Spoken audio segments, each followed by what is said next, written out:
Bismillahirrahmanirrahim. Assalamu alaikum, dear viewers. So today we start off with the study of Surah Baqarah, which is the longest surah of the Quran. Previously in our sessions, we have seen the basic approach which the Farai scholars adopt in understanding the Quran, and in our last session we had also studied Surah Fatiha in the light of this approach. Surah Baqarah, as I just said, is the longest surah of the Quran. It has 286 verses, and it is a surah in which there is a wealth of meaning hidden, and you'll find as we go along studying this surah that there are a number of issues which have been discussed here, and although they have been discussed in the light of the dialogue which takes place with the Almighty or from the Almighty with the Israelites or the descendants of Isaac, which of course form the first, I would say, line of progeny of Prophet Abraham, to which the deliverance of the message of truth was entrusted. But as we go along this surah, we'll find a number of things which are so similar to the Ismailites or the Ummah which was instituted in the times of Prophet Muhammad. So there are lessons that can be drawn directly, and as we shall see today, some of the areas in which how Surah Baqarah proceeds forth, how they bring us to a very, very close understanding of people, the way they behave, especially people who are recipients of divine revelation, once they are given this responsibility, how they have behaved in the past, and how this Muslim Ummah is required to learn a lesson from them. So to start off with Surah Baqarah, there are certain things that we will first see vis-a-vis the introductory nature of the surah and some of the basic things that we all need to know about this surah. The first thing that we need to know about the surah is the name of the surah. So we have been discussing this before. I have lectured in detail regarding the names of the Quranic surah, and have shown there that as far as these names are concerned, except for the ones which have been kept by God, the rest have been kept by the Sahaba. And it was customary in the times of the Prophet Muhammad that more than one name would be given to a surah. But let us first see the name which God has given the surah. The name which God has given the surah is actually Alif Lam Mim.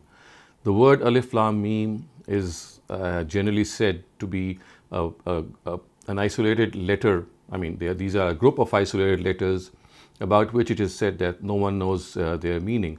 But according to the research of Ustaz Hamid Farahi, these isolated letters, which are also called the Huruf al-Muqatta'at, because they are placed separately and they are pronounced separately, they are actually names of the surah. What exactly is the reason that the surahs have been named such? He has also put forth a very plausible theory in this regard, and that is that these letters that we find at the beginning of 29 surahs of the Quran. So we have 114 surahs of the Quran. So 29 of them begin with these abbreviated letters or these isolated letters. And in the ancient languages, like the Chinese alphabet, we know that not only letters, they had particular sounds which we would know them, they also qualified certain meanings. And Ustaz Hamid Farahi has suggested that this meaning that we find encapsulated in these abbreviated letters has got to do with what these letters used to represent in olden times.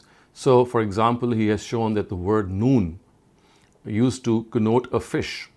I mean, in ancient Arabic, the word noon, or the letter noon, I would say, connoted a fish. And we know that the surah, Surah Noon, we know it's the 68th surah of the Quran, and in this surah there is a mention of the fish which swallowed Prophet Jonah, and we know the letter or the words are La takun ka sahib al-hut, which says that don't be like this person who was the companion of the fish.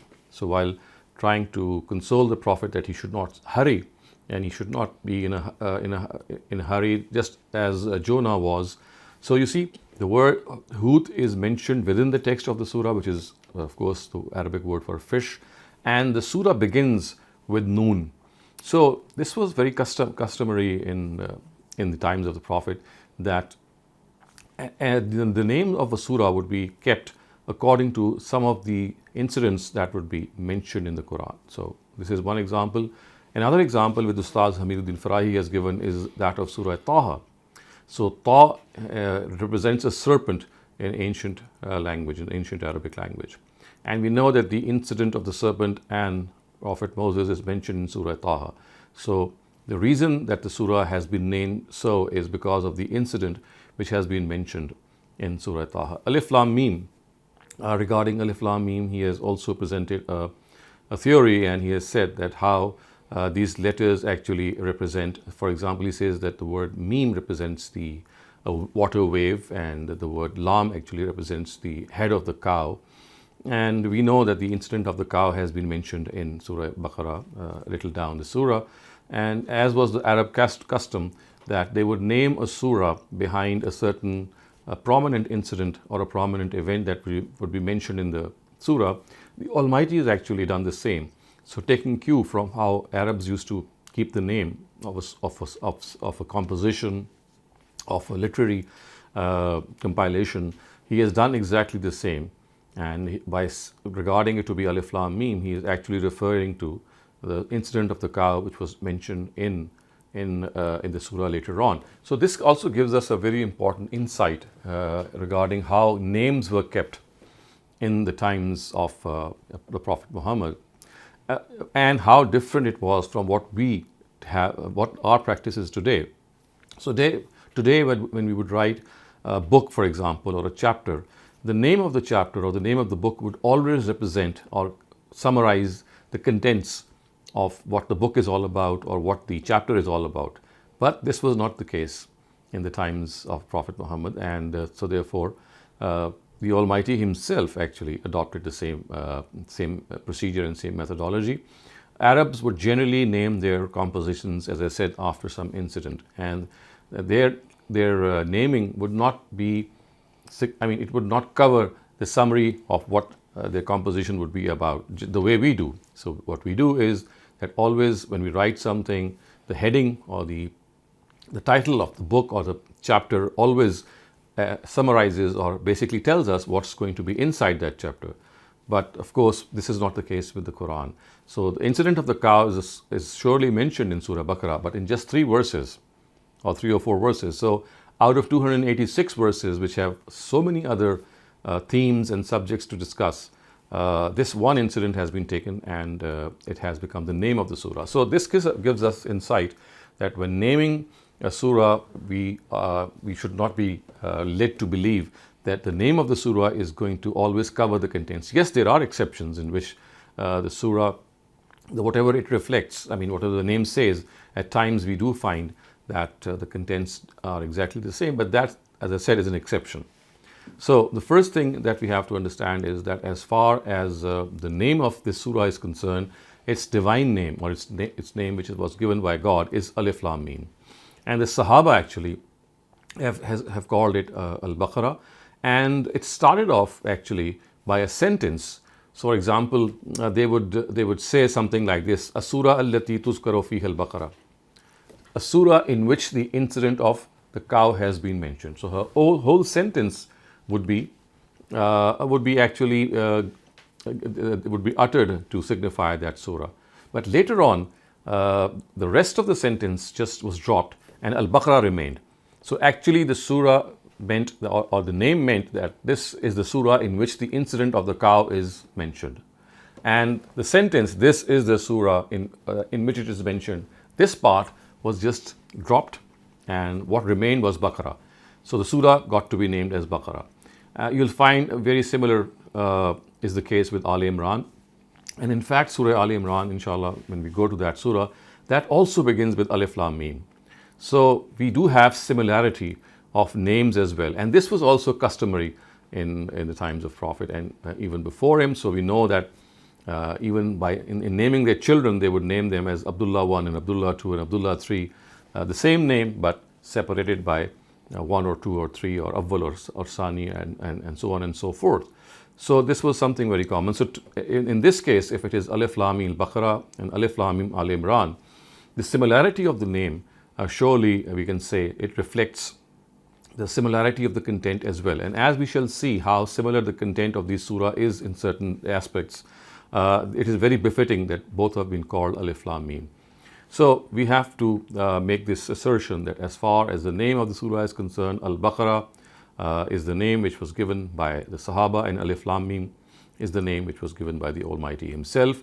All these abbreviated letters which are found in 29 surahs of the Quran, they are actually names of the surah, and we can clearly see this because the surah is referred to this by this name in the very next verse. For example, when it is said Alif Lam Mim Zalikal Kitab, so Zalika is referring to Alif Lam Mim actually, that this name or this surah is part of the book that was promised to be revealed. And as I said, the theory which has been presented by Ustaz Hamiduddin Farahi, which I have just summarized, is I would admit it's rudimentary and it needs to be established further. But however much he has researched into it and found out some of the words which represent certain symbols, they are absolutely correct. But we are not very sure regarding a lot of the letters, but the letters which have survived, or the name or the signification of these letters which have survived, they clearly show the link between the name and the content, or part of the content after which it is named. The second important area, my dear viewers, when we study a surah is to find out who the addressees are. And so I have been discussing this earlier on as well, that it is essential to know that the Quran is basically a divine sermon which is delivered by the Almighty, and in that divine sermon we have this dialogue taking place between the Almighty and real characters of 7th century Arabia. This dialogue was at times a monologue, something which came from the mouth of God Himself. He uttered those words, and of course we can say that all the words have been uttered by Him, but then the ascription of these words change from one person to another depending upon who is speaking. So we find the Prophet speaking at times, we find the hypocrites speaking, we find the people of the book, we find the believers, we find Satan. So all of them, they are speaking, they are conversing with one another. So it's basically a divine conversation that we can see. But the important thing that we have to understand here is that this surah has a primary addressee and it also has a secondary addressee. And if we fail to understand these addressees, or we sort of demarcate them as something which the surah does not reflect, then we can really interpret the surah with serious errors. So if we study this surah as a whole, we'll find out that the primary addressee of this surah are the Jews of the times of Prophet Muhammad, and after them, the believers are addressed. And you can see as we go along in the surah that the first part of the surah, around the middle, it addresses the Jews and it tells them what they had done as part of their misconduct. They had not carried out the responsibility of delivering the truth. So a history of their breaching of covenants and how they made those promises and they went back on their promises is covered in the first half of the surah. And in the second half, we find that the believers who were as a result instituted as a community which were to succeed these people of the book, or the Jews, they were given this responsibility.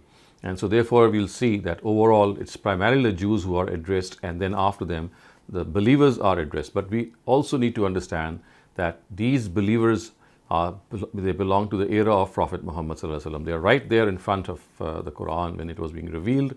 And also the Jews which are being mentioned here are the Jews of the times of Prophet Muhammad.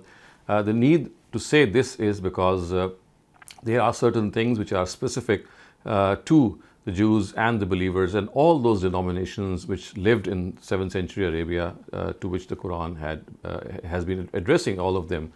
And it is essential to realize this, and if we don't, we might end up discussing and interpreting the Quran with reference to the Jews of today, for example, or the believers of today. Yes, there are certain parallels that we can draw. Yes, there are certain connections, but we have to know that primarily it's talking to the Jews of the times of Prophet Muhammad. And as I said, the second primary addressee are the Muslims themselves. So just as we have these primary addressees, we also have secondary addressees of the surah. And these secondary addressees are Prophet Muhammad sallallahu alaihi wasallam himself and the idolaters also. So they are also at times addressed. So remember, Surah Baqarah is a surah which was revealed in Medina, and the Prophet had already migrated to Medina. The truth had been delivered to in a conclusive way to the idolaters who primarily lived in Mecca. But we also had the idolaters living in Medina. For example, the Aus and the Khazraj tribes, they of course were the tribes which belonged to the Al-Mushrikun, and so therefore they were too addressed when the Prophet Muhammad Sallallahu Alaihi Wasallam had come to Medina. So he was also at times addressing the idolaters of the area of Medina. So the secondary addressees of the surah are Prophet Muhammad Sallallahu Alaihi Wasallam himself. As we shall see, he is at times, at the time the discourse stops at certain places and it turns to the Prophet Muhammad Sallallahu Alaihi Wasallam and then starts on with him.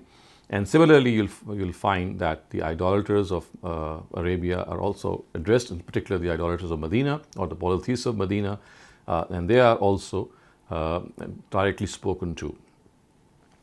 As far as the period of revelation of the surah is concerned, which again is a very important area, this period of revelation is something that we have to understand.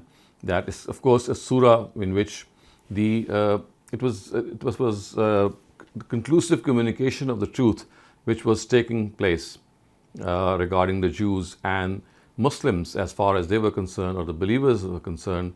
They were being cleansed and purified. Their deeds and practices were being cleansed and purified. So the Medinan period basically can be divided into two broad areas. The first area or the first phase is the phase in which conclusive communication is being done regarding the Jews and the Christians of those times. And once this has been done, and during this conversation and during this deliverance of the truth to the Jews and the Christians, simultaneously, the believers are also organized in the form of a separate entity, and they are cleansed, and the beliefs and practices are given the right shape. And once this period ends and it extends to a considerable period of time in Medina, we have the phase in which what we call the onslaught was thought to take place against the disbelievers of Arabia or the mushrikun of Arabia.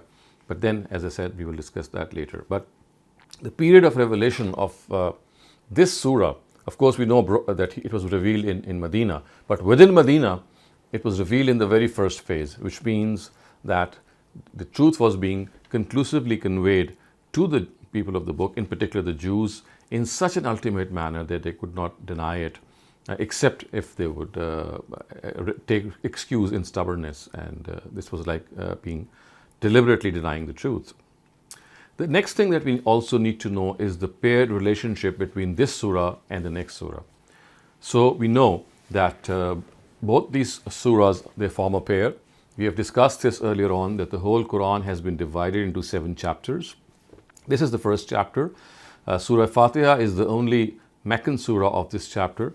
The rest are the Medinan surahs. Surah Baqarah, Ali Imran, Nisa and Maida, the next 4 surahs, are all Medinan surahs. And just as Surah Baqarah forms a pair with the next one, which is Surah Ali Imran, Surah Nisa forms a pair with Surah Maida, which is the 4th and the 5th surah. So the first surah is Surah Fatiha. It is a unique surah. It is an independent surah. It does not have a pair. It's an exception in the scheme of the Quran, in which surahs are generally found in the form of pairs. So Baqarah, the pair of Baqarah is Ali Imran. Now, what exactly is the relationship of Surah Baqarah with Ali Imran?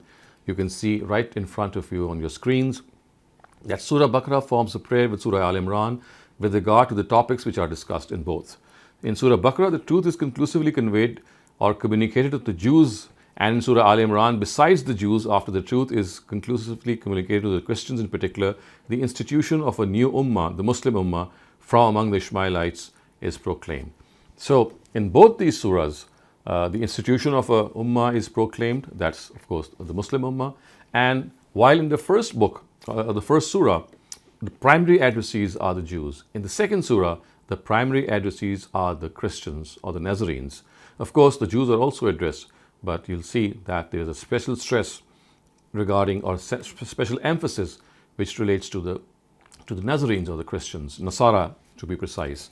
And this exactly is also the answer to that question that might have arisen in your minds by now, that why is it that both surahs are called Alif Lam Mim?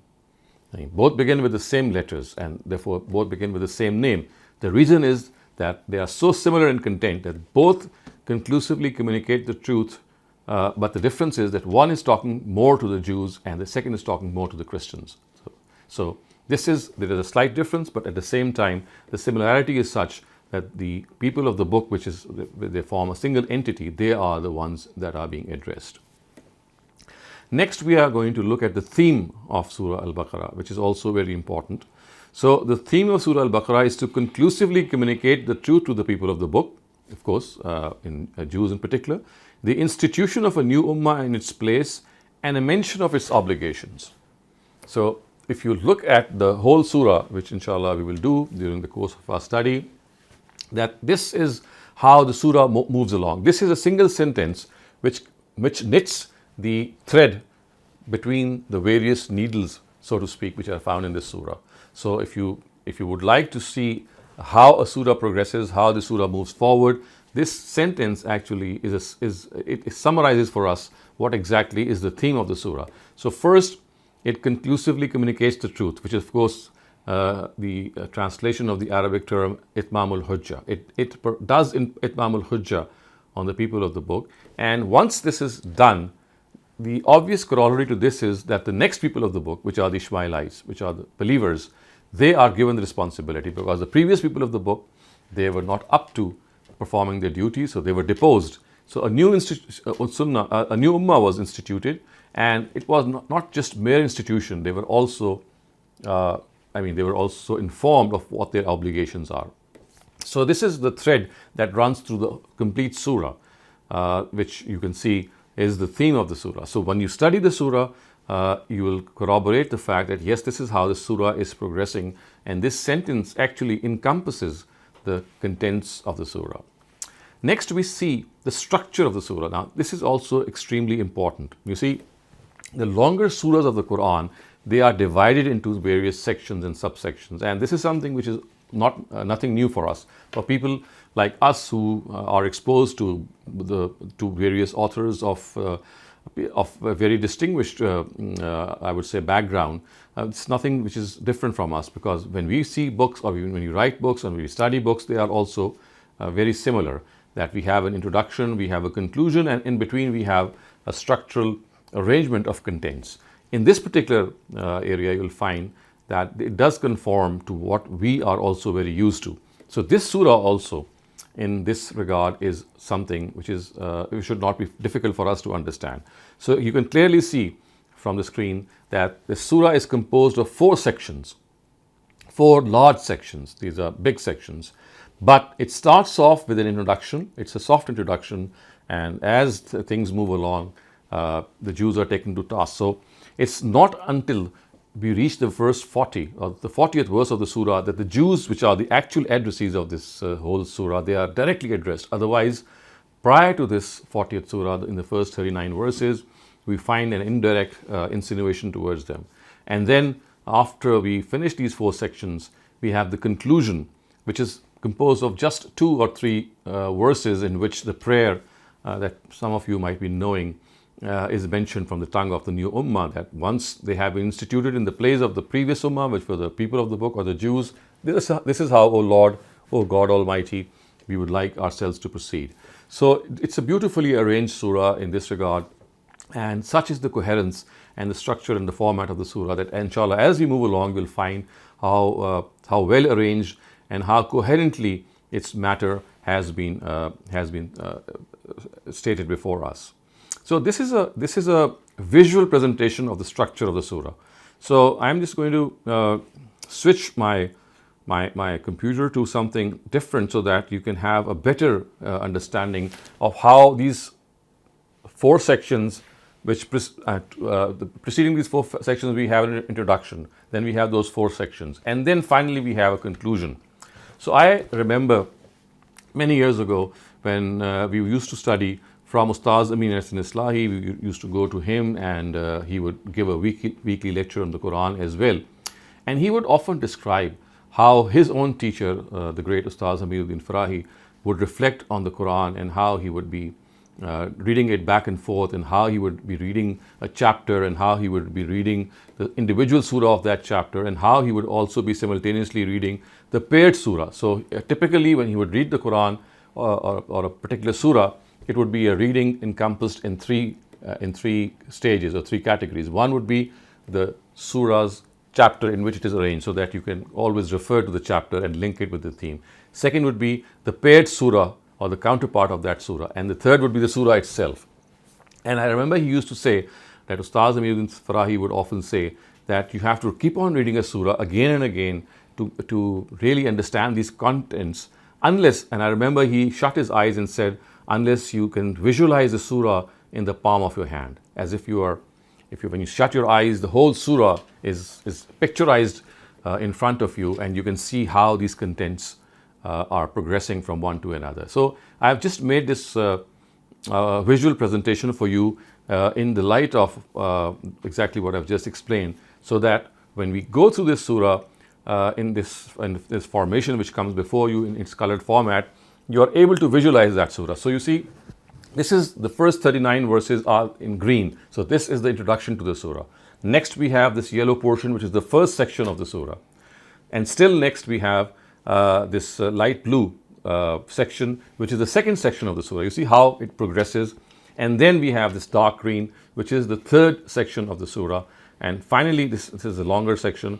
We have this pink section, which is the fourth section of the surah. And lastly, you can see in dark blue is the conclusion, which consists of 3 verses. So this is how the surah can be just simply gone through one by one. And if you are able to read it, I mean, I'm not saying that you keep on reading it in a succession, but this is how we have learned from our teachers and how they themselves used to reflect on the Quran, that in order to understand the whole structure and format of the Quran, this is essential that you have the surah in your visual presentation, in your back of mind.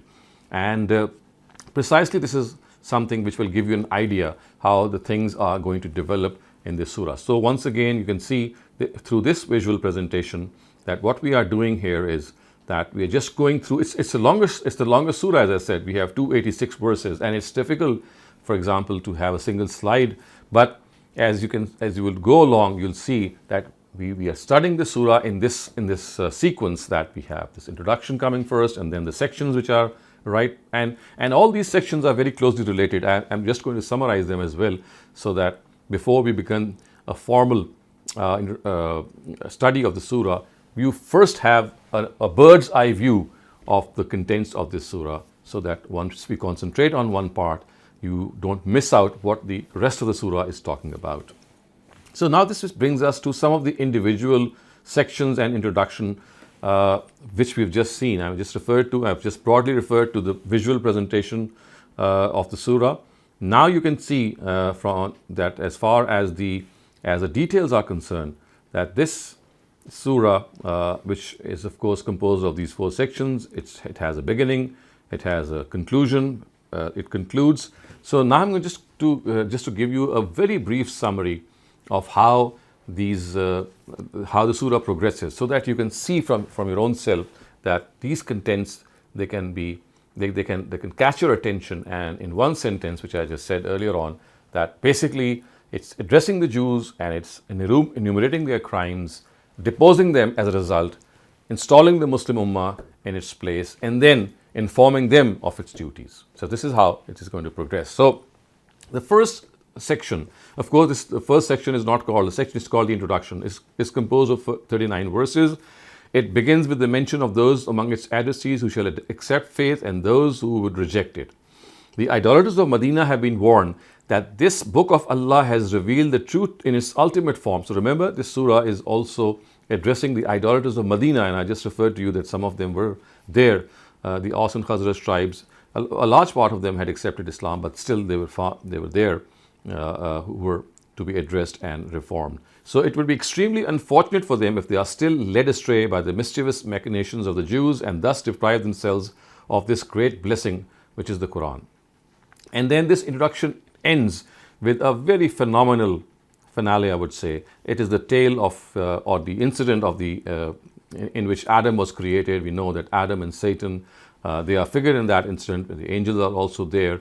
And if you see that the purport is to tell the Jews that you look precisely the role that you are now playing is no different from what Satan had played with Adam in his own time. So it's like a reflection of what the Jews did. I mean, they are doing, and they should see that this is precisely what Satan did when he was asked to prostrate before Adam, and it was a test for them. And Adam himself was also made to pass through a test, and Adam himself and Eve, they acknowledged the Almighty, but as far as Satan is concerned, he floundered, and he fell short of that test. So the opposition offered by Satan is actually the example of those who are opposing the prophet due to their sheer pride and vanity about their creed and status. So remember, Satan said that he is superior to the rest, and why should he prostrate before Adam? This is exactly the same what the Jews were doing in their times. So in the light of this incident, Jews and their supporters have been explained that their malice and jealousy for the prophet and his nation is exactly the same as one shown by Satan towards human beings. So, and now this first section ends. Now, up till now, the Jews have not been addressed. They have all been indirectly portrayed certain facts. And this again is a very powerful and a very potent instrument which the Quran employs, and we also employ, that first, without any recourse to who's being addressed, we start discussing that person without actually making him our addressee. Precisely this is what has been done here. And now that this has been done, now in the 40th verse of the Quran, which is the first section, which is the first verse of the first section of the surah, you see the verses, Ya Bani Israel, Uskuru ni'mati allati an'amtu alaykum. It is now that the surah says, "O Jews, or Israelites, O people of the book." So you can clearly see how subtle this address is and how it goes forward. So this section itself is divided into three subsections. The section starts from verse 40 to verse 121, and within verse 40 to 121 you can see three subsections. So one is from 40 to 46. The Bani Israel have been specifically addressed and urged to profess faith in the Prophet of Muhammad, to which their own scriptures so clearly testify. Remember, we know that he is an introduced prophet. They were waiting for him, and the Quran is just reminding them that, look here, you were waiting for this prophet, and now it has arrived, he has arrived, so why don't you profess faith? So it's like, again, done in a very stern way, because they didn't need any introduction. They already were introduced to the coming of the last messenger. So in the second subsection, it has been explained, first of all, that a person shall be rewarded in the hereafter on account of faith and deeds, and not on the basis of his association with a particular family or clan. Because you see, the Jews thought that they are the chosen people of God, and hence whatever will happen to them may happen for a few days, as they will say, Yamam Mardudat. But then, of course, paradise is their abode. As they are repeatedly told that this is not so, because the Almighty does all his trials and tests and rewards trials and tests, of course, they take place for everyone, but the reward is always on merit, and the punishment is also on merit. This is what they are repeatedly told. And in the third subsection, they are actually reminded of their history, that who they were, how they had pledged to honor their commitment towards the last prophet, and how they were related to Abraham himself, and how, of course, they did not follow what he had asked them to do. So this first section of the surah is actually a build-up towards their follies. It tells them that how they had progressed as an ummah, and how they now are showing themselves as a mass which is so poorly instituted regarding its responsibilities. The second section, now this second section actually covers the part of Abraham's life which relates to the building of the Baytullah. It must be borne in mind that when Abraham had started to build the Baytullah, he had prayed to the Almighty to raise a Muslim ummah amongst its progeny, and a prophet among them as well. So basically, once the charge sheet has been given against the Jews, the history of their own ancestors is presented. And remember, the Jews took a lot of pride in associating themselves with Abraham. And now Abraham is mentioned, and they are told that, look what Abraham had said. He had prayed that a last prophet should be sent from amongst his progeny, the Ishmaelites. And so remember that this is what he did. And if you associate to him, if you think that he is your forefather, then you must not forget that he had predicted or prophesied the arrival of the last prophet in the Ummah. And as you reach verse 139 and 140, which is round about here in the second section, you will find a shift in the surah, and now slowly the believers are being addressed. Once the charge sheet had been given to the Jews, and they were told that they had breached their promises, they had gone back on their commitment regarding their own promises, and also their association with Prophet Abraham, regarding which he had predicted the arrival of the last prophet, and as a result they were to show respect and honor that last prophet. They have again gone back to them. Now they don't deserve to remain in that position. So it's like in verse 140 to 141, you find the shift, and you find the arrival or the announcement of the arrival of the final ummah in the words وَكَذَلِكَ جَعَلْنَاكُمْ أُمَّةً وَسَطًا, which means that in this manner, just as we have changed the Qibla, of course this is another topic which will be discussed in the surah, just as the Qibla has been changed, now this responsibility is given to you, O believers. So here you find the surah taking a decisive turn.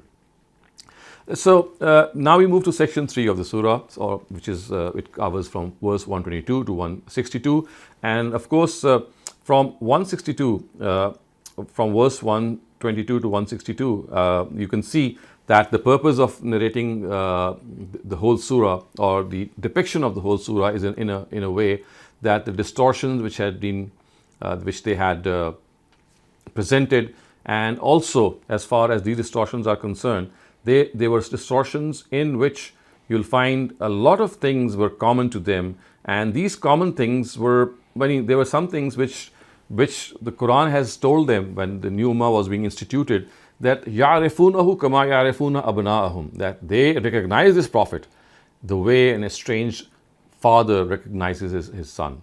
They know that this is what the truth is, but in spite of this, they have persisted to deny. So, this is something which really takes the surah to a special pinnacle. It takes it to its zenith, in which their charge sheet is first presented and then they are deposed.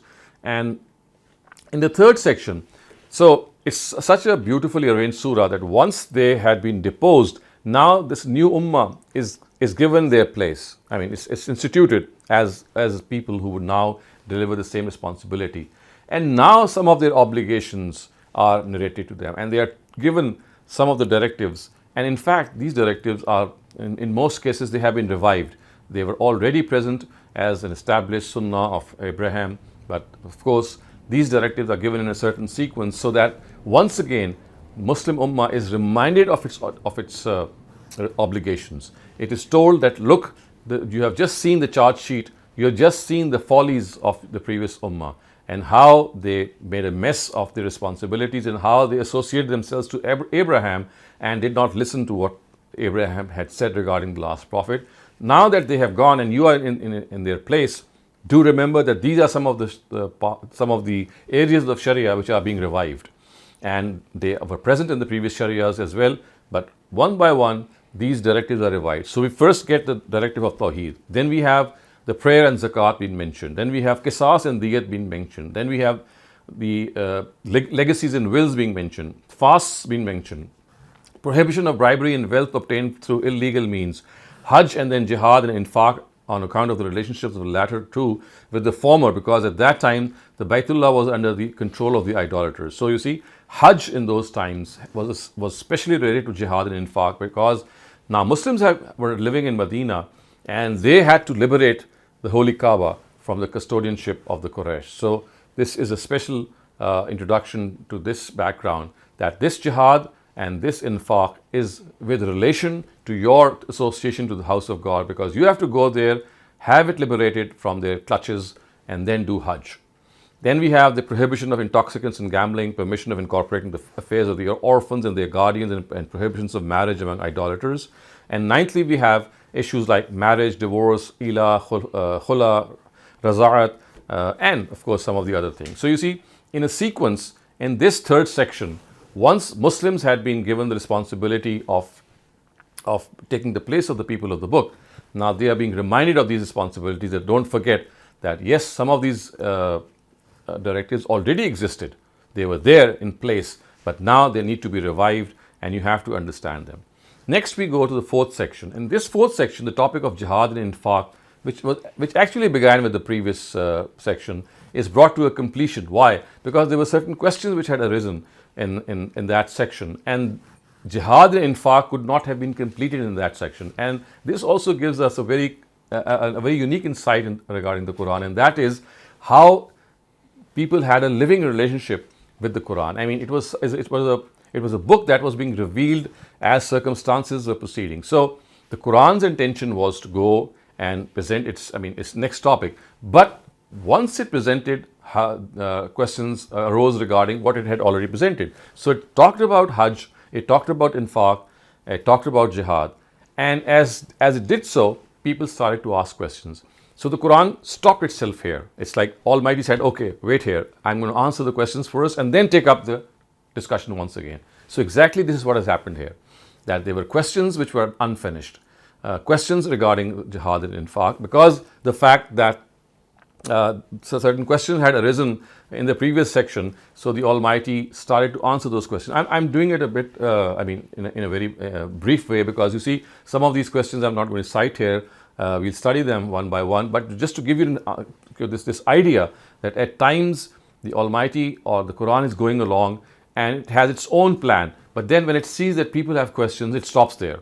And it first takes up their questions. And if you have, studied Surah Baqarah a couple of times, you'll not fail to get reminded of the fact that there is this genre of questions which is asked one after the other. Yas'alunaka maza yunfikun, yas'alunaka anil mahiz, yas'alunaka anil ahilla, which means that they ask you, Prophet, about this. They ask you about infaq. They ask you about the courses of women. They ask you about the forbidden months. So you see, these questions are narrated, and once they are, finished, the topic which was originally being discussed is brought to a closure. This is precisely what has happened in section 4, as you can go along.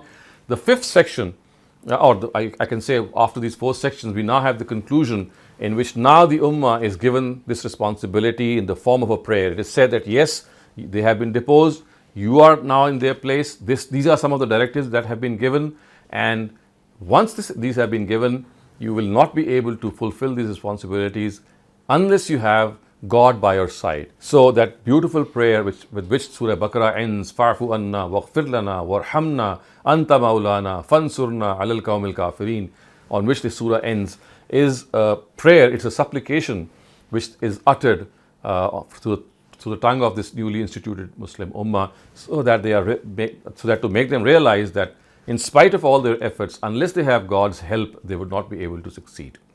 So dear viewers, this is a brief summary and also how the sequence within the surah has been followed. This particular talk or lecture was meant to introduce the whole surah to you, its background, its content, its theme, its addresses, of course how we are going to see that its period of revelation is reflected within the surah. And remember, we had discussed this, that whenever you would like to know about the period of revelation of a surah, you don't need to look outside the surah. You just need to study the surah. And you'll find within the surah strong indications as to which segment of the Prophet's mission or the Prophet's era in Medina does the surah belong to. So this brings me to an end to this discussion of introduction, inshallah. As I said, next time we'll start off studying the surah from verse number 1. If you have any questions regarding this introduction, please put them forth. I have an observation. It's not a question. In the lectures before the last, when we discussed the arrangement of the Quran, there we studied that in the first chapter, which is from Surah number 1 to 5, there were only 2 phases.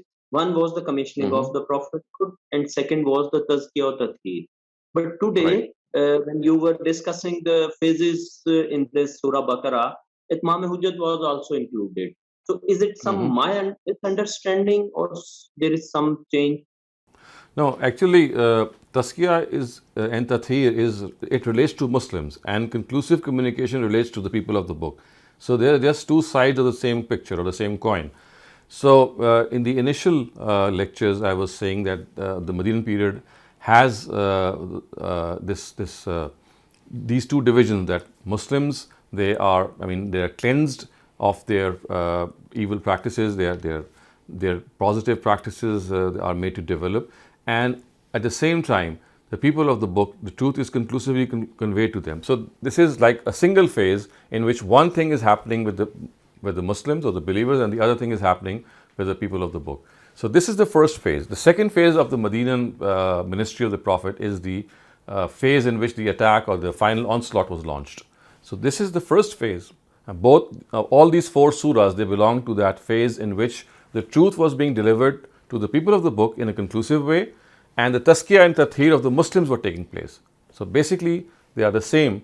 I mean, one is being done with the people of the book, and the other is being done regarding the Muslims. That's correct. But I think then what I had prepared a slide in this regard, I need to correct that, because in that Right. slide, Imam Hujjat is not included in chapter 1. Okay, so chapter 1, Itmam al-Hujjah and cleansing of beliefs, this is actually the same thing. And if you would like to just amend your slide, it's basically one thing, and it reflects, I mean, it's like a single phenomena which has 2 sides. मेरा सवाल ये है कि जैसे आपने बताया कि सूरह आल इमरान और सूरह बकरा दोनों का शुरू अलिफ लाम मीम से हो रही है, जो हरूफ मुक़त्तात हैं, तो ये चूंकि सूरह के नाम है, तो दोनों सूरह के चूंकि मौजू एक है, तो अल्लाह ने नाम एक रखे हैं। और लेकिन आगे भी कुछ सूरह में ऐसा है कि कई सूरों के में एक ही हरूफ मुक़त्तात इस्तेमाल हुए हैं, तो वहां भी यही रीजन है क्या? जी, exactly. Like for example, Hamim. So there are, I believe, 6 surahs which have the same name, which are called the Hawamim. So similarly, Alif Lam Ra, you'll find them also. So Imam Farahi has said that yes, it is quite plausible that the reason that they are named in this, they have similar names, is that they have very similar themes as well. Sir ये जो आयत है कज़ालिका जअलनाकुम उम्मतुम वसत, there are a few comments that I saw made by people online that this ayah seems to be in the middle of Surah Al-Baqarah, and this is a miracle. That how can you place the Ummatum Wasat, the middle Ummah ayah, right in the middle of the surah as well? So this must be a divine scripture. What are your thoughts about comments like these? Is this something that one should consider as plausible, or is this just something to? I think this is just a coincidence that has happened. There is nothing which relates to the miraculous nature of the Quran. So the Quran does not represent or ever says that its miraculous nature is dependent on these numerals or these chance happenings. It says that its miraculous nature is, you can see, it says, لَوْ كَانَ مِنْ عِنْدِ غَيْرِ اللَّهِ لَوَجَدُوا فِيهِ اخْتِلَافًا كَثِيرًا. Had this Quran been authored by someone else than God, there would have been a lot of discrepancies in this book. So the real miracle of the Quran is free from any discrepancies, and this is how the Quran itself has presented its own miracle, and I think that is how we should also discuss it. The fact that there are subtle or certain accidental or chance happening in which verses occur in a certain way, or maybe, as you said, that this is the surah which is, this is the verse which is exactly half and is also the middle, and the ummah itself is the middle. These are just chance happenings, I would say, or these are all points which have no significance as far as understanding a surah is concerned, or even understanding how the Almighty made a particular surah to be something which just cannot be emulated, and this is what is called the Ijaz al-Quran, or it is a mujiz, something which humankind is unable to come up with. So there was one more thing that you mentioned the other day. When you said that Quran has given a specific meaning to a word, and a typical Arabic word, but for instance, after Quran, it has attained a special meaning out of all the other meanings. ये जो लफ्ज को जामा पहनाना या खास जामा पहनाने वाली बात है, ये उस दूसरी बात से क्लैश नहीं करती है, जहां पर हम कहते हैं कि तो लिसाने अरबी मुबीन में नाजिल हुआ है, जहां पर अरबी का जो कॉमन मीनिंग है उसी को कुरान लेके चलता है आगे, ना कि उस मतलब को कोई और जामा पहना देता है? I think the two are entirely in conformity, because the first is just delineating the fact that there is no Shah's meaning of a Quranic word, which means that you don't go after meanings which are, people just come up with those meanings as rare occurrences, as people would say, well, this word also means this. So this is something different. It just tells us that the words are used in their conventionally thought meaning. So that is one thing which the Quran claims. The second thing is that while going along with the first premise that these are commonly understood words and they are not rare and unique representations, this is the next step which the Quran takes, and it uses some of these words in a particular connotation as a term, and it becomes a specialized word within the diction of the Quran. To give you an example, if you look at Iqbal's poetry, the word Shaheen is depicted in a very specific way. Now, the word Shaheen, of course, it relates to a bird, it relates to someone, I mean, or an animal that we know. But Iqbal has taken the same Shaheen and he has given it a new meaning. In a very similar way, what the Quran does is that it uses conventionally understood words, I mean, in the conventional meaning, and then it uses them in certain specific connotations. And people know that these are specific connotations. So that's, for example, the word al-mushrikun. So the word mushrik, in its common connotation, always refers to the polytheists, to people who intentionally associate partners to God. But when the Quran uses al-mushrikun, it's not using it for the Hindus or people of religions that also commit polytheism. It is in fact using al-mushrikun for the Bani Ismail or the Ishmaelites. So this is how a word is, I mean, at times it's a common Arabic word. Now that common Arabic word, which has a general, I mean, everyone knows its meaning, it is lifted up in a particular background, and the Quran assigns it a term and a sort of a meaning which makes it a term. So these are things which keep on happening in all languages, and people who are linguists, they know that how a word progresses, and at times that particular word which has a very common meaning, ultimately it crystallizes in the form of a term. Right sir, और वैसे मेरा आखिरी सवाल last lecture से related था, जिसमें ईया का नाबुदू और नाबुदू का इन दोनों में फ़र्क आपने ये बताया था कि ईया का पहले आने से उसमें कुछ ज़ोर पैदा हो जाता है कि हम आप ही की इबादत करते हैं या करेंगे और आपके अलावा किसी की इबादत नहीं करना चाहते। इसको अरबी में हस्र कहा जाता है, ये हस्र है या? That's it. This is called maf'ul muqaddam. It means that the object of the verb is preposed. I mean, the natural position of an object is always after the verb. So the maf'ul always comes after the fail. The fail comes first, and then the maf'ul comes. This is the general order of an Arabic sentence. But when the maf'ul comes first, maf'ul is called the object, and the verb is, of course, the fail. So whenever the maf'ul or the object precedes the verb, this is a general practice in which, I mean, the purpose of the speaker or the author is to emphasize a particular thing. So, Iyyaka na'budu would mean that only you we worship, whereas na'budaka would mean we worship you. So the stress of only you is added by preposing the object or the maf'ul by placing it before the verb. So I want to go back to the huruf al-muqattat, or the unconnected letters, and just, kind of try and understand the theory that you share. So the Farahi theory is that in root languages, letters were denoted by symbols, and alif, for instance, was drawn as a cow's head. And as you mentioned, chapter 3 also starts with alif lam mim, but there's no cow there. So, how do we understand that? And also, I mean, as was just being discussed, Quran tells us that it was revealed in Arabic and, in the dialect of the Quraysh. So why would it borrow from the root letters in Hebrew, and why would it be so unknown in early times? So that's, with regards to the theory which came from Farahi. And then Islahi kind of, took it further and said that these unconnected letters are names of surahs. And in that case, shouldn't that have been known in the early Islamic history? I mean, we have accounts of the time when Usman was compiling the one copy of the Quran, which in fact was a project that started in Abu Bakr's time. Wouldn't we have accounts of hearing the companions refer to this chapter as Alif Lam Mim instead of Al-Baqarah? So we do have these references. For example, the companions calling it as Alif Lam Mim Al-Baqarah. We do have such references. So first, let me just tell you this, that as far as naming a surah is concerned, it was a much later opinion that has become so famous that these letters have, we don't know their meanings, only God knows their meaning. Otherwise, if you look at some of the Hadith literature, the Hadith literature is very clear when it cites certain surahs, it cites in a way that it is referring to their names. And the fact that these are names of the surahs is also not a unique opinion which is put forth by Farahi and Islahi. This opinion is also something which is reflected in the earlier works.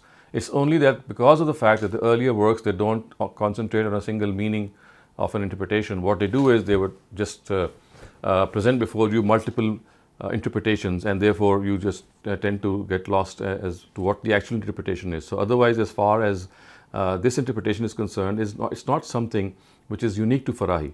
The uniqueness which Farahi has presented is that why is it that what exactly is the significance of the word Alif Lam Mim? What is the meaning of the word Alif Lam Mim? That is his contribution. But the fact that these are names of the surahs, this is not his original contribution, because a number of exegetes have presented this in their tafsirs that these are in fact names of the surah. So this would be similar to, for example, if I say that what exactly is the meaning of Usman or Abu Bakr. So I, of course, would try to find out what exactly the meaning is. But if I am not able to find out what the meaning of Usman or Abu Bakr is, there's not going to be nothing lost from our knowledge. In a very similar way, we know that Alif Lam Mim or the rest of the 29 Huruf-e-Muqatta'at which are found in 29 surahs, they all are names of the surah. And what exactly is the name of a surah is an additional information. Just as if you don't know what the word Usman means or Abu Bakr or Umar means, it doesn't take anything away from your knowledge, because anything after, the real thing comes after this. So his contribution is that he has tried to show that if Arabs actually kept this name, and the Almighty took cue also in keeping this name, then what exactly is the meaning of this word? Also, I would like to double check here that the word Lam and Mim both have been referred to by Ustaz Amin Hasan Islahi. I might be just confusing them, because one of them, the word letters means the water wave, and the other letter means the head of the cow. So Lam and Mim is like, need to just double check from his tafsir, because one of them means the head of the cow and the other one means the water wave. And as far as your question is concerned, that what exactly is the relevance of Al Imran being named Alif Lam Mim? Now that is a very interesting question, I would say, and as yet I think I would not be able to answer it, because we still have Alif missing as our, we don't have exactly know what it means, or it used to mean in Asian languages. So maybe when we see Alif Lam Mim being mentioned in Surah Al Imran, there could be some other, grouping of these letters which could give us a new picture. But that is essential. That can only be done once we are clear about all the, from all the letters of the alphabet are clear to us that this is exactly what each letter stands for. Because that is something that is still not fully verified, I would say. Scholars from our institute, they have tried to write articles, they have tried to fish out some of the missing meanings of some of these letters, but as yet I don't find them to give a satisfactory answer. So basically Farahi's theory is a very plausible theory, but it needs a lot of further confirmation before it can be fully accepted.